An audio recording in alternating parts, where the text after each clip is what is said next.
morning, all you e-bikers out there. Just up for a Sunday morning run. And so far, so good. I wanted to give you an update on some of the other upgrades that I did do over the last couple of weeks. Not necessarily needed, but just personalized stuff. You know, I'm starting to see a lot more e-bikes out here on the trail. So let me show you the first one I did. So far, with just 250 miles total ridden, I went ahead and bought this Rockbros phone holder. It is a little bit easier to use than the one I mounted to the handlebars. However, the one that mounted to the handlebars is great. You can do a lot of FaceTiming and stuff while you're riding the bike, which you really shouldn't do. But this gives me a little bit better support to change my music and stuff like that. Plus, it waterproofs it and weatherproofs the phone, and I'm able to keep, you know, keys and stuff on the side here, on these side packages. I also went ahead and upgraded the pedals. They are aluminum, and I'll put the name of the product below it. I did again purchase it on Amazon.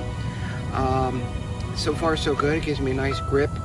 They're about the same width, but as far as lengthwise, they're a little bit longer, and they have a little better grip. So once you plant your feet down on there, unless you pick it up to move it, you're not going anywhere. So that's a decent upgrade.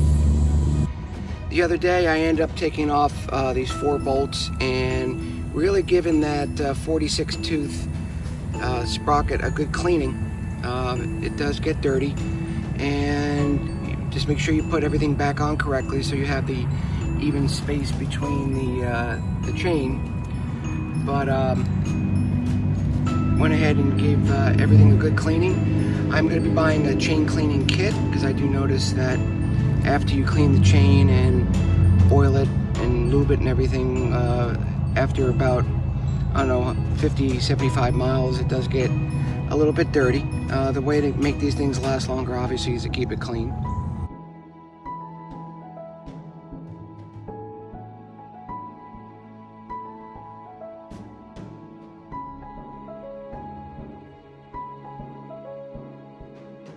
And looking at the cables, they're very well organized. I do have slack in here. I did add a little bit of tape here just to keep everything, you know, out of the way. And so far, no issues with that. Like I said, when you put this stem riser on, you just gotta move the light over to either the left or the right side. Haven't had any issues with the light being centered or visibility issue at night. One thing I did notice though, I ended up putting the air down to 15 psi in the tire. It does give you a little more cushion, but not really noticeable from 15 to 20. So for the purposes of efficiency, I bumped it back up to 20. There is definitely a difference between locking out your suspension and keeping it fully open, because even on paved roads, you know, there are a lot of bumps and you do feel it a little bit. My next upgrade may be a seat suspension, you know, below the seat here, just because I want to get the ride as comfortable as I can. But so far so good. I think if anybody noticed, the prices went up as of September 1st. I did respond to some people to tell them to get the bike ordered prior to that to save them a little bit of money, but I still think it's a great value. I personally just like a little bit of upgrades here and there, little things that make the ride a little more comfortable. I am enjoying the Sena helmet here. I listen mostly to my music on my phone or even FM, just a little background music, so the ride doesn't get so quiet, but enjoying it. I suggest if you do buy an e-bike that you either have a company that or a service center close to you that can service the bike, or if you're handy, you can do it yourself. There are certain things I'm willing to tackle, certain things I'm not. But cleaning the bike and maintaining it and doing the little upgrades is certainly within my realm of expertise. So it's a beautiful Sunday out here, so we're gonna go for a little bit of ride. I am finding that I could possibly go 50 miles on a charge using mainly pedal assist 1, 2, and 3, with maybe a little bit of throttle. So that is a very good and accurate representation of what the company says you can do. And obviously, if you're a lot lighter or smaller or a smaller frame bike, you may be able to go even further. So we'll see. So I'm just taking a quick break on the trails here. But let me know if you guys want me to do a test on the bike, top speed and braking and stuff like that. I know there's a lot of them out there, but you know, for somebody my weight, about 215, my age in mid-50s, let me know if you want me to do something like that. Also, I'll try to do a video of these trails. If you notice, these trails go on forever.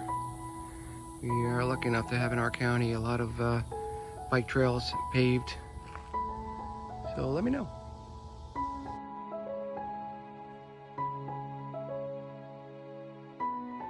So there was some questions about whether the bike takes off too quickly, that you lose control when you start to pedal with the pedal assist on or with the throttle. What's nice about this bike is I do it a specific way when I take off. It doesn't matter what gear I'm in. And let me just show you how I do it. I make sure the pedal assist is either 1 or 2 when I'm at a stoplight. My particular seat height, I can touch the ground but don't necessarily need to. So what I do is I get the pedal ready in the position I want. Let's say I'm at a light waiting for to go or just want to take off. I'm going to go ahead and push the throttle down just a little bit until it engages.